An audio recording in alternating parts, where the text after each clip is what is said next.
সমাজের মধ্যে অনেক দাড়ি টুপি নিয়ে অনেক কাবিল ঘুরে বেড়ায় কি বেড়ায় না, দেখতে মনে হয় আমাদেরই মতো, কিন্তু আমরা মানে মরলে মিলাদ দিবে ভাবটা এরকম। হ্যাঁ, দেখা যায় যদি কোনোদিন কোনো সমস্যা হয় মিষ্টি বিতরণ করা শুরু করবে। এক মুসলমান ভাই জেলে চলে গেছে, আর একজন মিষ্টি বিতরণ করা শুরু করতেছে। এই হয়েছে না অবস্থা, হয়েছে কি না? এখানে কাবিল আর হাবিলের সেই হিংসা আছে কি নাই? এখন আল্লাহর শাস্তি কি হলো দেখেন।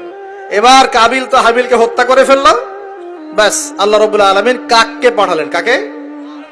কাক এসে ঠোঁট দিয়ে মাটি খুঁড়ে খুঁড়ে খুঁড়ে দেখাচ্ছে কিভাবে হাবিলকে দাফন করবে।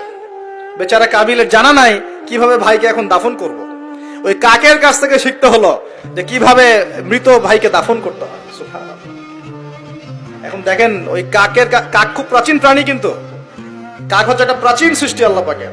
আল্লাহ কাককে পাঠিয়ে দিয়েছেন, দিয়ে মাটি খুঁড়ে দেখিয়েছেন যে দেখো এইভাবে কি করতে হয়, দাফন করতে হয়। একটা কাক যদি মারেন দেখবেন পুরো এলাকার কাক এসে জড়ো হয়ে গেছে।